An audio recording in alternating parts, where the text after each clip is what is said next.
What's up? Welcome into this Tuesday episode of Pushing the Pile, brought to you by FanDuel Sportsbook. Make every moment more. On today's show, we're going to recap a little bit of Monday Night Football. We're going to go through Pete's power rankings in our famous Goldilocks segment. We're going to go through our debate segment and then build a perfect edge rusher at the end. We'll kick it off with that riveting Monday Night Football contest yesterday. Did you stay up late for that one, Pete? I watched it. I have to file power rankings after it. Pete's up writing into the wee hours of I have the to file power night. rankings By candlelight, I would imagine. It was. Do you wear like a little rider hat in there and put your little bifocals on? little light on the top. Good. By the way, I love reading your stuff. Every time we wake up to come in here, I read it in the morning at 6 a.m. I can barely open my eyes, but I'm reading Pete's power rankings. They're awesome, and obviously we get to dive into them every week. So I just want to show you some love because you're a great writer. Nice. You're a good hang, but you're a great writer, and it's almost like I can't even hear you saying the things that you write because they're so eloquently written. Is what I'm trying to say. In other words, I talk like an idiot. Is that what you're trying to say? So you're rude, but it doesn't sound like that's you. a roundabout. You're pulling right my back. I love this reading guy. I like criticizing them more, but we'll get to that. Let's talk about Houston's 34-10 beatdown of the Dallas Cowboys. To me, this doesnn't say that much about the Houston Texans, considering that every single team seemingly has done this to the Dallas Cowboys of late. But it does say a lot about the Dallas Cowboys and where they could end up in the draft conversation. And I wanted to pose this to you. They're 3-7. Yep. If they don't win another game, don't bring Dak Prescott back this season because that's a real possibility at this point with how bad they look. 6 straight games now. He'll be in the press box the whole season. Yeah, I wouldn't bring him back. And so if that's the case, they're legitimately in play for a number 1, number 2 overall pick. That's amazing. And they just signed Dak Prescott. Now, I think everyone would probably agree you're trading that pick, but do you even consider going at this quarterback class if you're having number 1, number 2 overall pick? No, I don't. Well, I personally don't love the quarterback class. I think there's some good. They're good. I don't know if there's great in it. There's potential in it. So I don't think there's a slam dunk number 1 pick from the quarterback position. So I think I'm okay with Dak Prescott. If what some people seem to say about Jerry Jones is true, which is he just wants to sell tickets, doesn't necessarily want to win, loves to talk about winning, but seems like he doesn't have the winning formula. Dak Prescott can move on. I feel like the perfect guy would be like a Shedeur Sanders for Dallas because he would put asses in seats. That's the thing that I like is he would put asses in seats. And also, hey, hear me out. I've said some bad things about Shedeur Sanders, about some of the poor choices of words he's used as it pertains to his offensive linemen. But I'll say this. The guy can play, and it's kind of a double whammy. It just makes sense. Deion, Shedeur. What, you bring Deion in as the coach? No, I'm just saying Deion, that's a Deion hotbed there. You know what I'm saying? But would you bring, there's some talk of them. There's a lot of support there. Bring Deion in as a coach and then you. It would be fun. It would be fun. It would be fun. Deal. But do they have a problem selling? You can't recruit. Do they have a problem selling merchandise in Dallas? Where they don't the have a sun's in problem. your Yeah, but now we can 2x everything, and maybe win. That's and I'm not saying Dak thing. Prescott's the problem because Dak Prescott has been great and he's been all class the whole way through. They just haven't gotten it. I was going to tell you. I'll tell you what's the problem. Dak Prescott's contract. They haven't gotten it right. He's 30% of the cap next year. $89.9 million against the cap next year. And try and trade him. And look what that is. It saves the money though. Not a lot, but it saves the money over the next few years that his contract traded plus a rookie number 2 overall pick contract. How much acceleration is there in that? So if they traded him, there would be some obviously be some acceleration, but it's not 89 million. What's his dead cap? What's his dead cap for next year? So it would be 47 million of dead cap if they traded him. You're gonna take 47 million cap hit for a guy that's not on your roster. But it's different than 80. But $47 million back in Shedeur Sanders $89 million, jerseys. Yeah, but again, you're no, I can't. And by the way, do we know that Shedeur, in your mind right now, is Shedeur Sanders going to be a better quarterback than Dak Prescott? I'm just playing devil's advocate. No, but it would be fun. It would be a fun experience. Yeah, That's I get a it. great way to put it. Because I think where you're at right now, you look at this roster and just look at your areas for improvement, and it's going to be difficult because of not only Dak's contract, but Micah Parsons' upcoming contract, Trayvon Diggs' contract, CeeDee Lamb's contract. They are paying some big money to players on this roster and still staying, right? And they're still this bad. And now in the NFL, you're always closer than probably you think in terms of turning things around. You just need to make a few good decisions here and there. But it's all going to have to be through the draft. And so if you do get Dak's contract, some of it off the books and reset at that position, that will give you flexibility to build in other ways. But also, if you have a number 2 overall pick in this quarterback class, there are 2 guys that people really believe in and want to get. Well, then you could probably trade that and still build through the draft. See, and I think there are building blocks there. We always go to the offensive line. I'm a big believer in you build with big people, and there are only so many big people on the planet who can play the position. They have a rookie center. He's going to be a good player. Yes. They have a rookie tackle wherever you put him in. He's not a good running back. Oh, who's that? Oh, no. He'll get blasted but he's a rookie. He'll develop. He'll be fine. You have a rookie. You have a 3rd round left guard who's a really good player. And so the right side's the problem. But if you find one more, you're you one get guy away there. One guard, one tackle, and you get a guard because you can find a guard somewhere and get him. And all of a sudden, you're good on the offensive line again. So I think there are pieces in place. You have to sign Parsons. You have Lamb, good, really good players, and you have your quarterback. So the problem is the owner. He's the general manager, and he doesn't do a great job of filling in the holes that you need to do. Look at Les Snead, what Les Snead does when he has stars, they fill in the holes. You fill in the holes, you build those guys. That's what you have to do. Well, we see what guys like John Lynch can do in terms of roster building and putting together a winning formula. Like, do you think Deion Sanders would be the type of guy that Jerry could hand the keys over to at this stage in his life? No. And trust with a roster building mentality? No, absolutely not. Maybe he could be the coach. Yeah. He can't be the roster guy. They got to get a roster Who's guy. the roster guy? Go find one. Who? I mean, it's going to be his son. So they're not turning the keys over for that. I guarantee crazy. You, they've done it this long. It's not. So it's an asses and seats operation. Will McClay's in that building too, right? And he supposedly has a good reputation. So I wonder how if his hands are tied. I mean, you got to be able to fill the holes in the roster. They've done a terrible job on defense because you can't just throw the ball to CeeDee Lamb blocked. every single play. No. By the way, let's get back to last night for a second. Yeah. So Cooper Rush was out there ball. There was, he is not a starter in the NFL, but the guy was out. The guy was out. He doesn't play like a starter either, but he was productive. He only threw the ball to CeeDee Lamb seemingly at the beginning of the game. It was crazy to watch. There was one play it looked like he was going to get sacked immediately, and he did like a tornado drill, came out the other side. He was surprised that he came out the other side and just lofted it. Somebody was wide open. That's pretty much my highlight reel for Cooper Rush right there. The Turpin play was a good play. Turpin play was a good play. They don't use that guy. It was a great route. He wins immediately. You lose inside as an O lineman or as a slot corner, and you're going to be in trouble.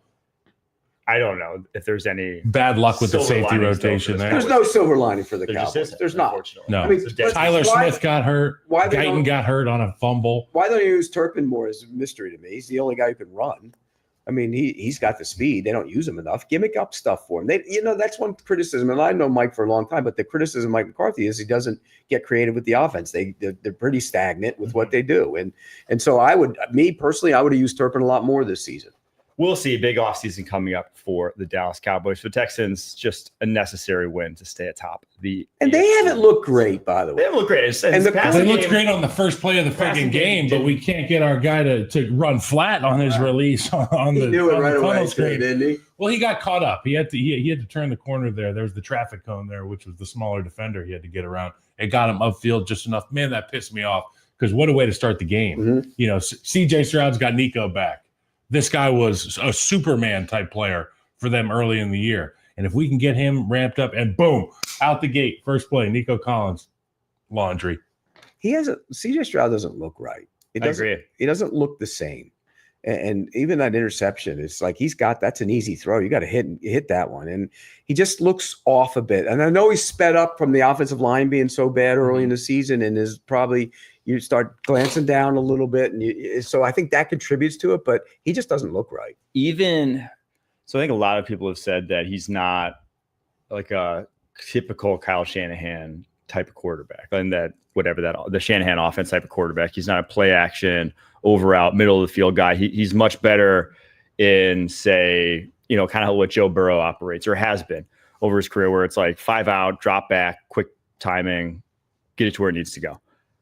even that stuff has looked bad of late. Like even the stuff he was so good as a rookie that was so rare to see and why so many people were so high in him and what he could be taking the next step, even that stuff looks off this year, unfortunately. So I don't know the answer here. Joe Mixon balling. Yeah. I mean, when the run game. He's got, for a running back that was told to walk, essentially, the guy's got he can run. It doesn't look like he can run. You know what, though? Before last night, and everybody runs on the Cowboys, he was only averaging 4.2 per rush on the year. He's just been an accumulator because he's got more carries per game going into that game than anybody in the league at almost 22 per game. So I think when you look at it from that standpoint, last night was it. I mean, look, he didn't average much like that going into the game. He was 4.2 per rush. Everyone does that against the Cowboys. So they're 7 or 8 per rush on the season. They're just he hit his head on the wall like 40 times last week, so it was good to see him bust loose. But you know what though, he's been a great addition for that. Oh yeah, absolutely. There's no question about that. All right, we're gonna take a quick break after this. We're gonna get to Pete's Power Rankings right after this. CBS Sports HQ, giving you college football coverage unlike anyone else. We're talking Big Ten. Pre- and post-game coverage. Are you encouraged with the way that this team responded? Along with breaking news. A lot of movement in the rankings this week. Highlights and expert analysis. That streak could be in jeopardy here. Sure. What was your main takeaway from this game? How impressive was his domination? That really changed the football game. Let's go ahead and have some more fun. Another wild ending. The chaos continues. Turn to CBS Sports HQ. What is up, guys? Now it's time for the Goldilocks segment brought to you by Travis Matthew. Our guy, Pete Prisco, obviously did not get the memo on that it's Travis Matthew Tuesday here at the...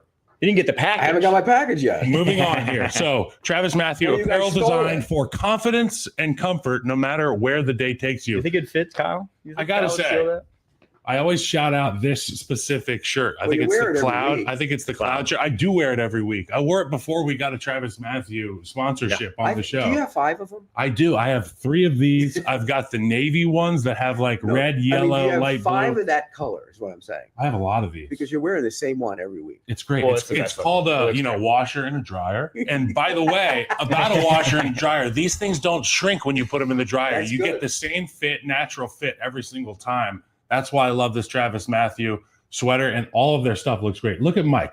Just stepped off a friggin' catalog. He's got the 3/4 zip on. Or whatever I got the Chris Collinsworth quarter zip. And we're going to get you there, Pete. We're going to get you there with the Travis Matthew you have a Q zip on next week. We got you, buddy. Thank you, Travis Matthew. So this is the Goldilocks segment. Who's too high, who's too low, and who is just right? Exactly. Let's get to Pete's Top 10, where there's a new number 1 and a new number 2. Detroit Lions stand atop the NFL right now at 9-1. Buffalo Bills at 2. Kansas City Chiefs. Oh, how the mighty have fallen. All the way to 3. Meme. Pittsburgh Steelers at 4. Philadelphia Eagles at 5. But Minnesota Vikings at 6. Baltimore Ravens at 7. Green Bay Packers at 8. Chargers at 9. And the Cardinals breaking into the top 10 at 6-4. Kind of by default with everyone else falling off. Bottom 5. They were headed there. Panthers at 28, Titans at 29, Giants at 30, Raiders at 31, and then Pete's Jacksonville Jaguars taking up the rear. Oh, kind of like they did on Sunday. All right. So who's too high, Kyle? Too high. I think you know where I'm going with this. No. Too high. I see it right ironically now. On a game where the kick was too low. The Green Bay Packers. Okay. Here's the deal. You allowed a rookie quarterback on a team that was in free fall to drive down the field at the end of the game in a gotta-have-it situation. I'm talking about the Chicago Bears. And obviously I'm a little salty, and I want a little bit more airtime about the Bears and the Packers game. But at the end of the day, you allowed a rookie to be at his best when his best was needed. You told me about this defense. Jared Alexander was out. I don't care. It's 3rd and 18. It's 4th and 3. It's Rome Odunze down the sideline on a contested catch, on a give your guy a chance ball. I don't know. Alexander would have been there. Maybe I'm still salty. Maybe I'm still salty about this. So in addition to that, you get the red zone turnover, 4th down stop. Good teams, great teams. I would say teams that are ranked as highly as Pete has them ranked. Who should be ahead of them? I'm just here to talk about the Green Bay Packers right now, Pete. Teams that are ranked that highly should not have the highest paid quarterback ever commit turnovers in the red zone or 4th down stops. I feel like they shrunk in the big moment, minus the field goal. They are where they should be, in my opinion. Right. I don't think they are, again, a top 5 team in the NFL. I don't think they're competing with the likes of, I mean, they didn't when they played the Eagles. They lost to the Vikings, Eagles, and Lions at this point. So the 3 teams ahead of them, they've lost to, but everyone behind them that they've played, they've beaten. So I think that's about the right spot for them. We haven't seen the best of the Green Bay Packers yet. We still have not seen the best of that. Well, we know why you say that. They haven't. You haven't. The offense, the quarterback was hurt. He still doesn't look all the way back. And pretty healthy. I thought he was pretty good. Better. He just had the one bad throw. Not healthy enough to evade the defenders on 4th and. Because yeah, people were saying like the offense is in a tough spot. They scored 20 points on 7 drives and had one drive end at the 2-yard line and one drive end. Yeah, they weren't bad on as an interception in the end zone. So every drive they moved the ball. I still think as we go deeper in the season, we're going to be better. We're going to be better. We're going to see better on offense. They will, yeah. And defensively, with Alexander's there, it's a different team. So I'm happy with the fact that they only have 3 losses right now because I don't think they've necessarily played any better than that. They haven't been that good. They've got I think they have the ability to play head better. coach offensively. They got Jordan Love. They've got all those receivers we talk about every week. They've got a great O-line that they invested in the draft. They've got a new defensive coordinator. They're going to be good by the end of the year. They should have at the very least 2 losses. They've got 3 losses. They should have 4 losses after this past week against the Chicago Bears. You could do it, and I'm doing it to the Packers today. Too high. Disagree. All right. My team that's too high. I'm going down the list here. New England Patriots at 23. I didn't really have a great argument for this, but they're just not better than the Saints right now. And they're not better than the Browns right now. I don't even think they beat the Jets, but I'm not sure they're better. We get it. Drake May's really good. Drake's good.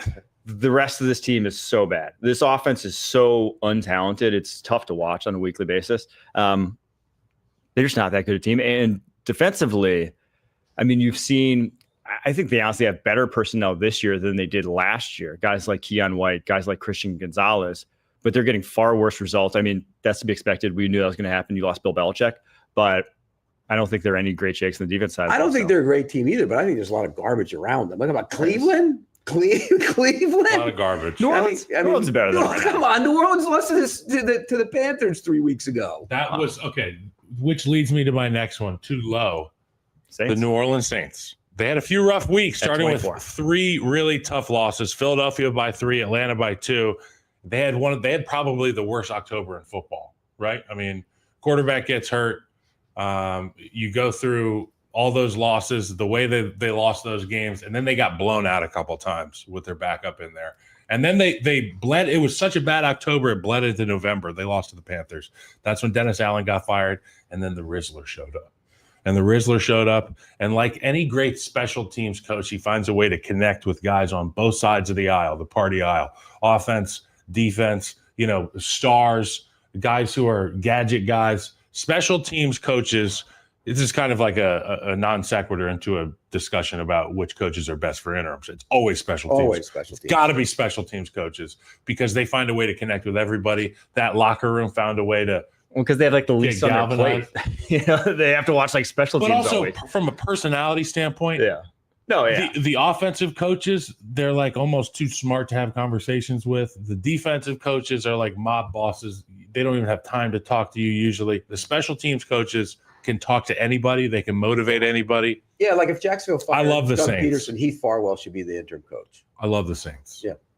I think they're too low, as I just outlined. I think they're better than the Patriots, yes. My other team that I think is too low, and truthfully, I mean, they are very close to being switched wholesale with the team that's in the top 10 right now. It's the Miami Dolphins.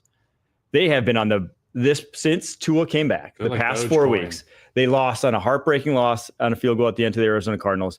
Heartbreaking loss. Almost took the Bills to overtime in Buffalo a few weeks ago, and then beat the Rams, beat the Raiders. This looks like the team we thought we were going to see the whole season before Tua and his injuries.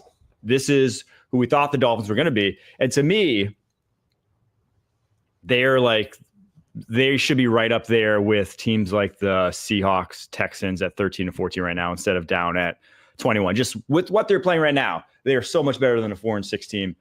You are not going into a game with them thinking they're anything like the teams around. I mean, they were in a game with the Raiders at home the other day. That was a close game. It was not that. Two scores. In the third quarter, it was a close game. I mean, the Raiders lost the Raiders. Okay. I mean, they're okay. I mean, they can score points. Yeah, I mean, Tua's played well. Don't get me wrong; he's played well. I think it's too little, too late for this group. Oh, it definitely is. Like it's a house of cards right now. If they get even the sense that somebody can stop them again offensively, they could be like, "Oh shit, here we go again." Yeah, I mean, their schedule. They got the Patriots this week. Their schedule isn't brutal. Like Drake may get hot. I said they could get to 9 wins, but I don't think 9 wins gets in the playoffs anymore. Sadly. All right. The Goldilocks team, who's just right. Oh, gosh, it just pains me to say this, but the new number 1 team in the land, the Detroit Lions, atop Pete Prisco's weekly power rankings. So tell Detroit to get off my ass. The Goldilocks team. It's mine as well. You know what? I don't think the ass on that Lions logo is big enough because that's what this team plays with. They play with a whole lot of ass, Pete. And that's what I love about this team. I know I'm a Chiefs guy, and I've been really enjoying their undefeated season up until this past weekend, but this Detroit Lions team, they're undeniable. They're ass kickers. And not only that, they can go on the road in prime time and have their quarterback throw 5 interceptions and still win the football game. They have dominated teams week in, week out like nobody's business. Their head coach is aggressive. He instills confidence in their football team. They've dealt with injuries at star positions, and they've moved forward without blinking. Jared Goff, his story is unbelievable. The running backs are great. It's a team that's rooted in the offensive line. It's a team. And I love these guys. I am in love with the Detroit Lions. And you know this. I've been on the Lions for a while, and I believe it.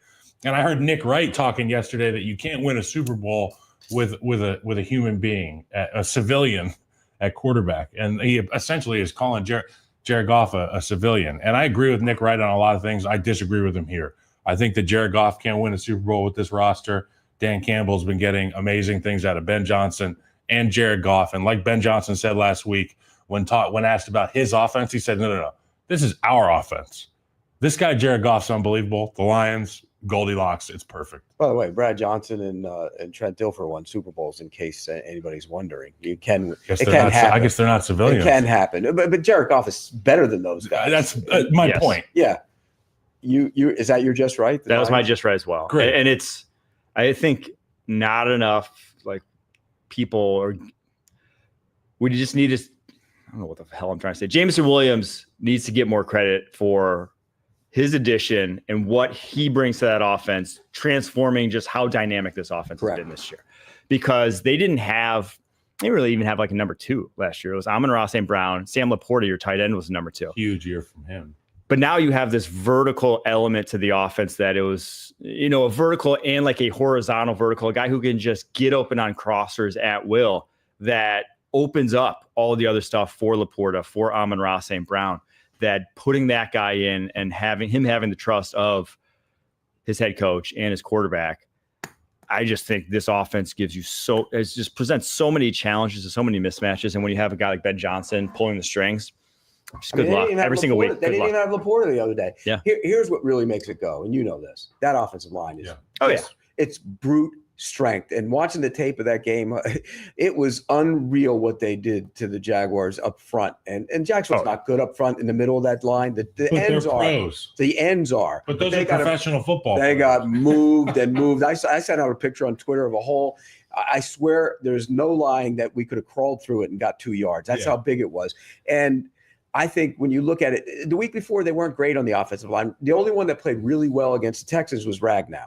And then they come back. Even Penei Sewell wasn't great against the Texans. I sent you some stuff from that one. Yeah. And so this week you go back. Zeitler looked like he was Zach Martin in his prime. I mean, he was fantastic. Decker was back and played well. I mean, they were good. Even Glasgow, who wasn't good the week before, played well. Across the board, that's the key. Because you know what Goff can do? You know those crossing routes and all those those pivot routes that take a long time. And Amon-Ra St. Brown is great. Put your foot in the ground and come out of it, whichever way you go, the option route. They take time. Goff can get through, stand there and go left, go right, go to the middle and come back. He's great at it because they allow him to do it. And running the ball the way they do enables him to hit those play action passes. Ben Johnson's great at calling plays. It works. The only concern going forward is rushing the quarterback. Yep. He gets to Darius Smith. He got a sack. He got a sack, but they weren't great for much of that game, and that's not a good offensive line in Jacksonville. So that's going to be the concern. Do you have sack, fumble, game over guy in the postseason? They definitely aren't. I mean, there's no complete team this year, right? There's no one that has the goods on both sides of the ball. There's the Lions are probably the best offense in the NFL this year, but I don't think we'd even call them a top 10 defense, right? If Hutchinson was there, they would be. It's different. Yes, if they're fully healthy, that is the thing. They've really been now. They lost Anzalone too. So if they were fully healthy, sure, but right now they're not a top 10 defense. So like the Ravens are probably number 2 offense, nowhere close to a top 10 defense. Chiefs, top 3 defense. Steelers, top 3 defense. Those teams aren't close to top 5 to 10 offense. Ravens are top 2 offense right now? Yeah. Those Ravens, that was just one game. That's playoff Lamar. But no one really has. Well, they must have told him before the game it was a playoff game. Like the Steelers. It's January. Hey, Lamar. It's January, buddy. How was your Christmas? I would do that every week. I would be such an idiot if I played against a guy like that. I'd be, hey, Lamar, Happy New Year. It's great. Happy New Year to you. Cousins at a 1 p.m. game. Oh, like, isn't it past your bedtime? Hey, Kirk. Big game, Kirk. Big game. Lunesta. All right, that was the Goldilocks segment brought to you by Travis Matthew. Apparel designed for confidence and comfort, no matter where the day takes you. All right. We're going to take a quick break. After this, we're going to get to our debate segment. It's a team almost too good to be true. You guys ain't ready for us. Kick your game day off right as the top team tackles all the biggest headlines around the league. Who's got 2 thumbs and loves this next segment? Sunday mornings on CBS Sports Network. Do the Bears have a right to complain about the final field goal block? What are we complaining about? So outline for the people. This is the stupidest thing that I saw on Twitter today, and I follow a lot of shitter accounts, okay? This is so dumb. Obviously, there was something that happened in the game that was against the rules, but obviously they didn't see it in real time. You want these guys to go get dressed up back there so you can run it back and call the penalty, move it? No. The Bears lost. The Packers won. Outline for the people what was the penalty on the play. Essentially, the defender shoved his buddy, launched his buddy through the line. You can't push your own team. Yeah, you can't use your buddy as a meat missile, essentially. Yeah, it should have been a leverage penalty. Leverage. Yes. And there you go. And I think a lot of that started when guys were lifting people up. You know, throwing them up. You've seen this in them flip over and they're worried about breaking their neck. And there's those scrums. God forgive me. It's Australian rules football or rugby. Or the scrum. Well, rugby and Aussie rules football are different, I think. Yeah, but I think there's one where people stand on people's shoulders. Yeah, that's rugby. Rugby. Okay. They do that. And guys were, it was getting close to that. That wasn't that. But the rule wasn't enforced, didn't matter. And at the end of the day, what are you going to do? So, no, this is stupid. They have a right to complain about it. This is stupid. It ain't changing it. That's what I'm saying. NFL ain't changing it. What are they going to write Matt Eberflus a check? Well, they were also. What happens? They were also pretty. Eberflus gets the job back. Couldn't they have tried to get a few more yards too? Yes. The Bears at the end of that drive. Could they ever have? I've seen it happen 3 times in football games with Bears head coaches. Starting with Tressman, there was a game in 2013 where he elected not to run the football again for fear of fumbling, or we were inside of Robbie Gould's range. You remember good as gold. And then it was Nagy. At one point, fell victim to this where we didn't run the ball again because of, in the presser, he was like, we didn't want to fumble. Same thing with Eberflus. What was his situation? He could have got a few more. He could have got another 5 yards. Yeah. 4 yards. 4 or 5 yards matters. That's just dumb. When they got into field goal range, the play to the play to Keenan Allen, the next one. They had over 40 seconds left on the clock. And now they're really in the field goal range. And a timeout. So if you would have just wanted to hurry up, which I would have just gone hurry up runs, do a couple hurry up inside zones. Attack. The more yards you add to that field goal, the better off it is. Yeah. The field goal kicker. Yeah. It comes out higher. If it's back further, it comes out lower. I mean, it's just common sense. These guys, they don't think. You could have just spiked it too. If you really were worried about time or whatever. If you used a timeout or something happened, you could have also had a spike in there if you wanted to save your timeout. Kicking on 3rd down, I get, because I'm a big believer in that because of the snap. Just snap, you got to have time and another down. Right. So you save that. You tell your holder, hey, if you don't mishandle it or it's a bad snap, you just spike it. No, that operation's hard. that always reminds me. I always go back to one of my favorite football movies of all time, North Dallas 40. If you guys, I've never seen that. You've never we watched should do it. We should do a live watch. You've never watched North Dallas 40? No. It's kind of based on the Cowboys of Tom Landry era. It's loosely because Peter Jen, who wrote the book, played for the Cowboys as a wide receiver. But in the movie, they go and they're playing in this game and they tie it up late and everybody's all excited. And they go, the league's most reliable kicker is on to try the extra point. And then they go, and it was a normal extra point back in those days. And it goes, the snap gets away. Yeah. And so every time I think about that, in any field goal, but that was an extra point, so it's different. But yeah, the snap can always get away. Yeah. You got to have an extra down. Well, look, I don't know anything about kicking. I don't know if he is going to be trying to kick it higher. I just think that because of the techniques used by the Green Bay Packers special teamers, they made a play on the football. And kudos to them. Yeah. You know what I'm saying? Hats off. You can't complain about it after the fact. What are we going to do? Missed calls. I mean, there's been how many missed face mask penalties have we seen in the last month? Yeah. A lot of them. All right, Matt Collins block in the Buffalo game. A lot of them. Out of bounds. Are we done with the same old Chargers? Has there been a culture shift? I've never been a guy that said same old Chargers. I always thought that Phillip Rivers was serviceable and they had a good offense, right? I mean, I guess I wasn't too much of a football fan as a youngster, but they always tease you to the. As of late, we got Justin Herbert. The situation was never right. They had the wrong guy at head coach. And they just haven't gotten that right, but they did now. Jim Harbaugh's the right guy. It's an immediate change. These guys have turned the page. So no, it's not the same old Chargers. But you got to admit, in the second half of that game, there you were sitting there saying same old Chargers for a while. No, I was saying same old Bengals, off to a crappy start and trying to find a way to scratch and claw to get into it. You know what it is with the Chargers, and I'll go back even further than the Rivers. They've always been so close and so entertaining and so fun to watch in a lot of ways. And I go back to the Dan Fouts days, and they couldn't play defense. And then they had the heartache of going to play in Cincinnati when the weather was brutal. You know, they're a pass first team, and they went and played in Cincinnati, and the weather was like minus 20 or whatever. That's the heartache of the Chargers. They've always been in Rivers when he hurt his knee and they played at New England and he played through it. And they've always been so close and never quite have gotten there. And that's why they talk about same old Chargers.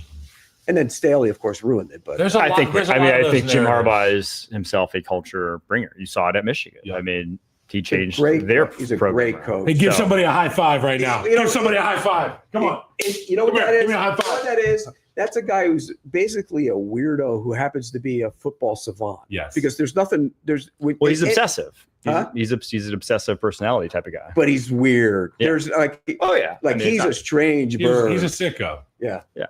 In a good way. I mean, he's a sicko when it comes to football. Bill Belichick is also a sicko. But if you walked in and sat down with Harbaugh, I can't imagine what that conversation would be like. I bet you would involve. I was at a game once. I was at a game once covering one of his games, which was the 49ers in Arizona, and it was near Thanksgiving. And he came out, and do you remember that when he was going turkey, turkey, gobble, gobble, turkey, turkey, gobble, gobble? I'm like, what is wrong with this guy? He reminds me of like a grown-up that plays with Legos in his free time. Correct. He builds big forts in his backyard. He shuts his door. Train set in the back. He turns on the lamp. And he's got a train set. He builds the train land.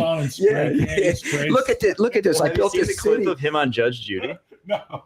He was on Judge Judy. It was incredible. He was just in the stands. He was just watching. Just as a fan. Yeah, just a fan. He's just like part of the live television audience. He's a strange man. All right. Have Bryce Young and Anthony Richardson turned the corner after being benched? Bryce Young, no. I think they have. I think he has. It's just the corner was just a little bitty corner that it was just like a Is he better than he was? He hasn't completely 180. Is he better than he was? Yeah. Yeah, I don't. I'm just saying. I just don't. He's turned a corner, but he's not a franchise quarterback corner. In the right direction. Yes, that's okay. Anthony Richardson for sure is heading in the right direction. Bryce Young, we'll know more about him. They play the Chiefs. Yeah, we'll know more about him. It will be really fun to watch Bryce Young go out there and he's played the past 2 weeks 2 of his best 3 games of his career, in my opinion. So from that perspective, I think he has. It's just I'm not ready to go to bat that's going to lead him to the best. It was the Saints and. Gosh, who they played? It was the Giants. Yes. I mean, come on. So I'm not. Anthony Richardson. The stories out of Indy, and you read them and listen to stuff around the league, is that he was not the first one in and the last one out. Yeah. He's 22, And I say this all the time. You know this. You're 22 in the league. Don't blow it. You only have so many years to make that money. You only have so many years to earn that money. We're all knuckleheads. 22. I was a knucklehead at 22, doing really stupid things.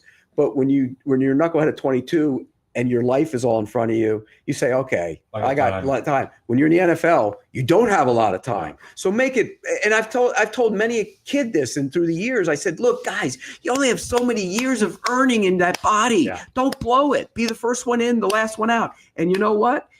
It seemed like it did. The light went on for him. So that was a good thing to bench him. Yeah, I couldn't believe the people that were like up in arms about the benching. It's like he was playing awful and he was getting worse. Any other position, if that guy plays corner, if that guy plays wide receiver, if that guy plays defensive end and he's doing that, they get benched.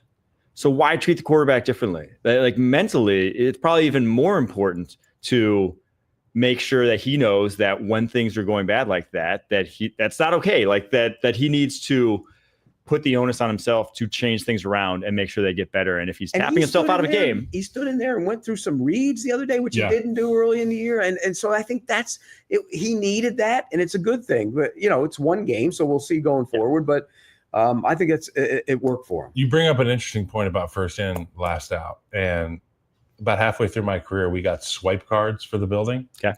And I thought nothing of it at the time. But now we have swipe cards here at work for every door that we go in and out of. It's to track when you get in the building and stuff like that. So, I mean, I remember as a rookie, guys would roll in at 8:15 team meeting. Guys would roll in at 8:14, through the door right by the team meeting. Now, I mean, they track that stuff. So, I didn't even think about that. But they know when Anthony Richards is in the building. Well, they track your iPad, too. Everything. I mean, track everything. They know what you were watching on your iPad, for how long, much film you're watching, where you rewound it. Right. So you can't just have a bot on your iPad rolling. You don't need to do what was it? The Johnny Manziel, where you give him the wrong Jamarcus tape, Russell. They gave him a tape and they said that we got some plays that we want to put in for tomorrow on this DVD. Take it home, study them, and when you come back in tomorrow, let us know which ones you like. And he came back in the next day. He was like, I liked them all, and there was nothing on the. It was like and that's the other thing. It was like a Pulp Fiction DVD. Before there were iPads and all that, Peyton Manning, remember, he built the film studio in his basement so he could go home and spend the night watching film. Yep. Why would you not? I don't understand why. What are you going to play? What are you going to play? Video games all day? I mean, come on. Oh, I'm going to play Madden instead of doing the work and playing the real stuff. I mean, it makes no sense to me. You only have so many years. They don't get it. They don't have the perspective. Is usually what I think it is. They just don't have the perspective of what it takes to get to that level, and two, just that they think it's it'll happen. You're too young. You're too young to understand. As a kid in my house, when I was a youngster, when my dad was playing, and even the 30 years since he's been in television, there have been stacks of. First, it was VHS tapes stacked up super high. No, before then it was like a smaller VHS. I don't even know what that is. It was like a tiny VHS. No, it was they were DVD, not DVDs, rewind. They were like yeah. And then it went VHS, and then I remember when it was DVDs. That was like a big deal. Dad got a DVD player. You get a stack of. And I'd go out down to the kitchen at like midnight to get a snack. A 280-pound junior high kid. I'm hungry at night. Dad's in there watching, taking notes on his legal pad. But like that was the way of life in the old guard, really. Guys studied all the time. But now the guys who study stand out like Cooper Kupp. Yeah. And people are like, this guy's here and he studies. I'm like, that should be the way everybody does it. When you played, did you know every trait and tendency of the guy across from you? I knew what to expect. I knew what he had won with, and I knew what guys had pounded people with. Yeah. And I didn't go by names. I was like 98, 2 steps in, if he raises his right hand, this is what's coming. Watch the inside, club rip. On third down, he does this is what he goes to. Yeah, I mean, I would want to know. See, that's one thing, and I will say this, having been around the league for a long time, one thing that's lost is the fandom of the modern player. And by that, I mean the history. They don't know the history. They don't follow, like, when they go pick Pro Bowl voting and stuff, they don't know who they're voting for around. They don't know who plays on the other teams. and there are certain guys that did. Like you mentioned Phillip Rivers. Phillip Rivers knew everybody on every team. Peyton Manning knew everybody on every team. Baselli knew everybody on every team. There are certain guys who that lived it and loved it. I think nowadays the modern players are a little different, and there are some that I think a lot of them are overexposed, and there's just constant with social media having the entire world in the palm of your hand. You kind of want to be able to get away, and some of these guys back then they love football so much that when they left, they were still yearning for more. Correct. And I grew up in a house with a guy that's like that, and my older brother Chris is like that. Mike Renner is like that. There are guys who crave more. You're the same way. I love it. So. Yeah, it's an interesting conversation, but I think they're overexposed now. And in the old days, they had to get their fix. There is a lot more. There is a lot more now. I mean, back in the day, you couldn't swipe left and right like these guys do easily, All right, true or false? The Cowboys will not win another Super Bowl with Jerry Jones as the owner. True. Pete? I would say that is true. Jerry Jones, currently 82 years old. He's probably on. Live to be 100. I was going to say he's probably on quite the concoction of age. He doesn't look 80. Extending drugs. He doesn't look or act 82. That's true. The only problem is I don't think they win one within the next 10 years. I just don't think they're built to right now, and I think it's going to take a Herculean effort, especially when you're in a division with Jaden Daniels at this point.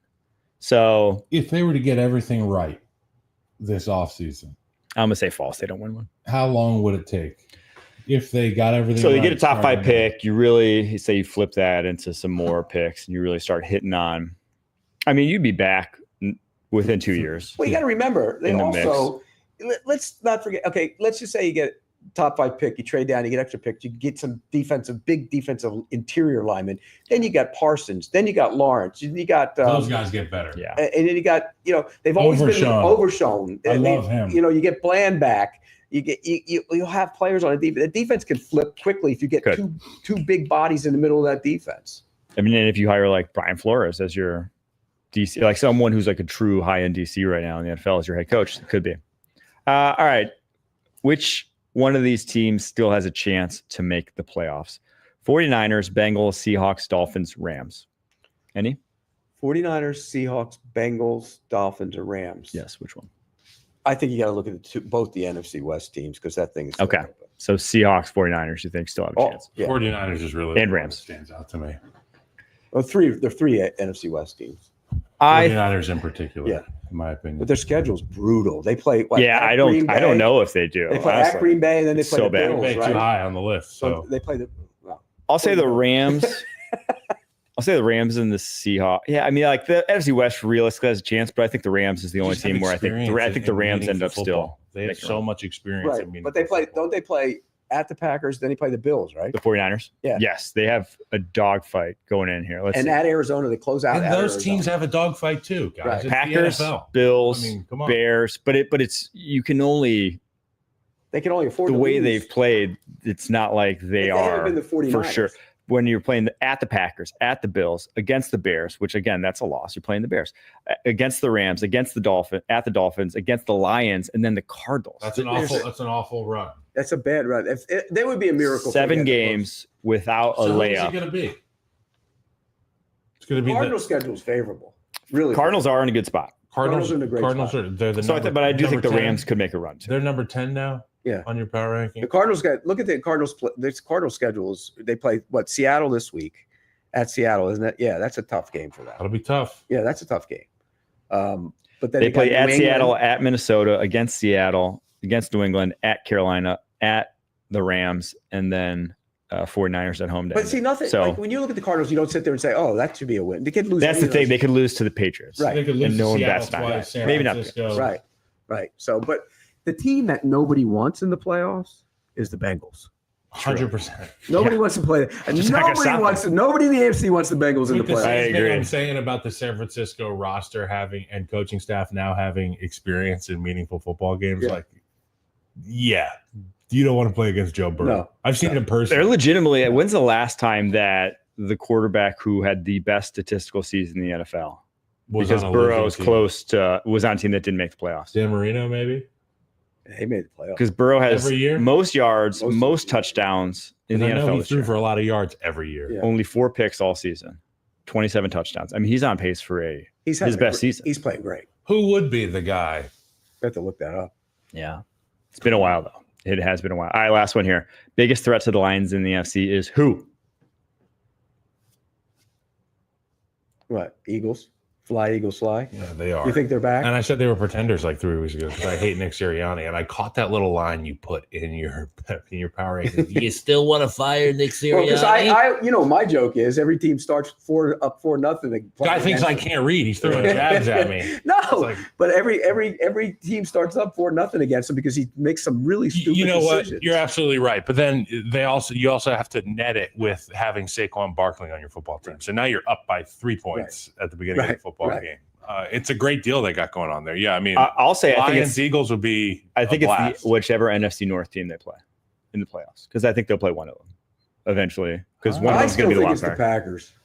Well, that's why I think whichever one they end up having to play in the playoffs because you're going to have to play a team 3 times and you're going to potentially have to beat them 3 times because they've already beaten the Vikings. I'd rather play the Vikings with Sam Darnold than the Packers with Jordan Love. That's just me. The matchup against the Packers doesn't bode well because your lack of pass rush enables Jordan Love to be creative and off schedule, which is where he makes huge plays. And that coverage unit has to guard that plethora of receivers and I still believe that if the Packers hadn't blown the game to the 49ers last year, they would have went to Detroit and beat them. Don't. Yes. That's me. Because I believe it too, but they I am obviously biased. They were hot. They were hot. They were cooking. Joe Montana Love. Huh? That's what he looked like. Let's build the perfect edge rusher. Our categories: moves, toolbox, whatever you want to call it, pass rushing moves. You know what it is. Power, bend, get off, and run defense. Jeez. It's a lot of categories. So I believe it's back to you, Pete. I think you have the number 1 pick here. You can take injured guys. I can take injured guys? Yeah. Oh, yeah. I'll take let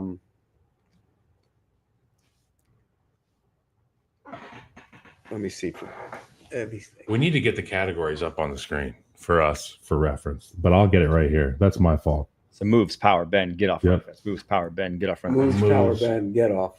Power. Get off. I'll take God.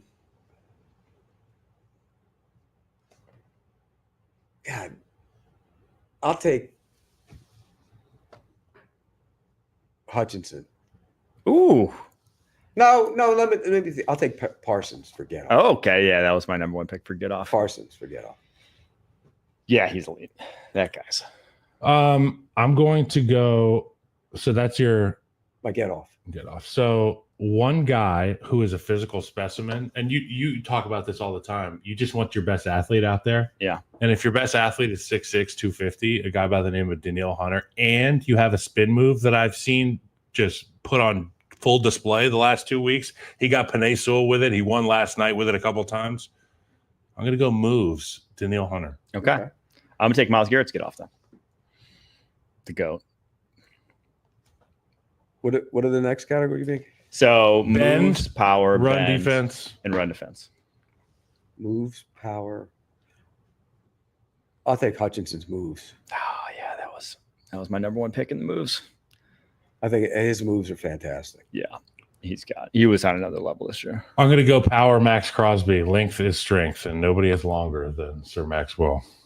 You could also have gone for him against the run. He was my top run defender. Yep. Yeah. I will go. Give me TJ Watt's bend. He is the edge bender. Give me his engine. Just give me his engine. Give me TJ Watt's bend. Whatever makes him go. So what do I need left? You currently have Aiden Hutchinson's moves and Micah Parsons' get off. So I need power, bend, and run defense. I'll take Trayvon Walker's power. Trayvon. He is powerful. Yeah, he is. Run defense, I'm going to go with Jalen Phillips. Ooh. All right. Give me I'll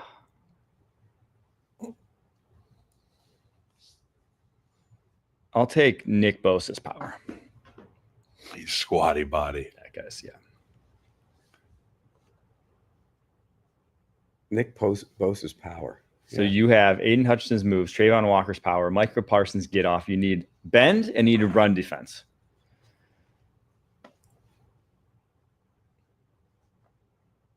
I'm trying to think off the top of my head. Good run defender because Crosby's good. Who anchors in against the run? That's also good. Last year, I would have said Montez Sweat, but he has been that good this year. It's a brand new day. Yeah. You know believe it or not, who's a really good run defender? Who? Josh Hines Allen is a really good run. Okay. I'll take him. I mean, he's good at defensive end. Put him in there. You're just drafting the Jags. Well, but they're not great bend or explosive. Yeah, they're linear dudes. Power players. I'm going to go pass rush specialist for Ben Hassan Reddick. Just because I feel like I want a guy with some real athleticism there. Yeah, well. You got to do something. He's in training camp right now. I need moves. He's in OTAs and camp I need right run now. defense. Give me.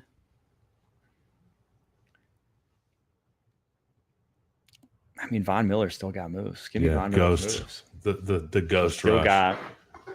Still got it. The surprising thing is nobody's picked the other end on that team. Yeah, well, I have him in one of my categories that I'm saving. So you need Bend, Pete, and he ain't going to be the one you're picking. You have him for what do you have yourself for? I'm trying to think of Bend right off the top of my head. I'm trying to think. I can tell you who I have as my top 3 available for Bend. Who's your top 3 available? Trey Hendrickson, Brian Burns. I don't see him. I don't do the Trey Hendrickson Bend thing. I just think he's a leverage machine. I think he's like that's me. what Bend is. No, I think he, like me, is low cut, and he can just run. Who's your other straight bender? up. Brian Burns. He has leverage. He has leverage while playing with not low pad level because of how he's cut. He's God tier cut. Like there's some guys that are cut like guards and some guys that are cut like tackles. And he's cut like Trey Hendrickson is the perfect size low for legs, defensive end. long upper. When I think Bend, I think Vaughn, who literally bends. He's like wiggly. I think like a wiggly guy is Bend. Like Chop Robinson will be a bender. Yeah. Like you think Ryan Kerrigan was a Bend guy then? It's the guys that can play at an angle. So, okay, I understand where you're coming from there. So ankle flexion, running the hoop, the ability to run the hoop. That's to me is Bend. Got it. And I guess I'm thinking about it differently. Guys who have the upper body control. Yeah, like Vaughn will make you miss if you punch at him. Yeah. Because he will literally because he's and bend around the corner. I don't think Trey's going to phantom my punch, but I think to your point, he can ride the rip and bend the edge and make it a short corner for the tackle. That's what I understand where you're coming from. That's why TJ Watt to me is the best at that. He is truly like he gets to your edge. There's somebody we're missing that's really a good bender that we're not thinking of too. I'm trying to think of. I'm talking. When you talk about Ben, Von Miller's in his prime, he's the prototype for the bend. He was, yes. Get off. No, I need a bender. He needs Bend. I need a bender. A good player who's a bender. There's guys that are bend. Like Chop Robinson will be a good bender. I think he's going to be really good as a bender, but he's not good yet. Mm-hmm. The guy. What about Yaya Diaby? Diaby's got Bend. Yeah, there you go. I'll take Diaby. There's a bender. Let's go.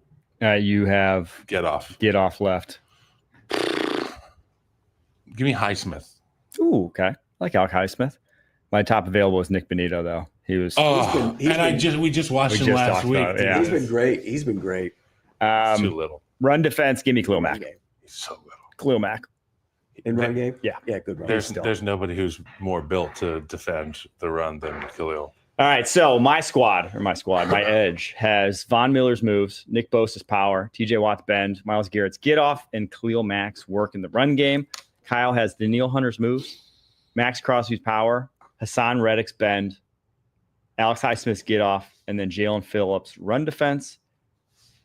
Pete has Aiden Hutchinson's moves, Trayvon Walker's power, Yaya Diaby's bend, Micah Parsons' get off, and Josh Hines Allen's work in the running game. I like mine. I like yours. Mine is, but those two Jaguar guys, they both fit the category. They do. Trayvon was my fourth pick for power. Traits guys. I think he might be the most powerful. He might be the most powerful end in the league. Some guys we didn't draft power. I had Keon White still as top available. I had Jonathan Grenard's moves as the top available there. Not Nick Benito's get off you ended up getting, and Brian Burns get off, Nick Herbig's get off I had up there. Burns, that was the one that was. And then Greg Rousseau in the running game was my Greg Rousseau's last been run great this year. Yes. But, like when we talk about power, the problem with Trayvon Walker is he relies too much on his power and doesn't use his hands and stuff. If he started using his hands, If I played Trayvon Walker, I would want him to try to bull rush me 50 times in a row. Said. Please wear yourself down. Right. Run into the strength of my game. And he runs right smack into and he's a good player. Once he learns how to use his hands, he's going to be really good. Young D tackles and DNs attack edges. Don't run to darkness. Right. You'll help your team out. Right. Go make a play. All right, there you have it. Perfect Edge. We'll be back tomorrow answering your guys' mailbag questions. Make sure to leave a 5-star review in our podcast with your question to make sure it gets answered on the show. Until then, keep pushing. Nice Q-zip, Mike.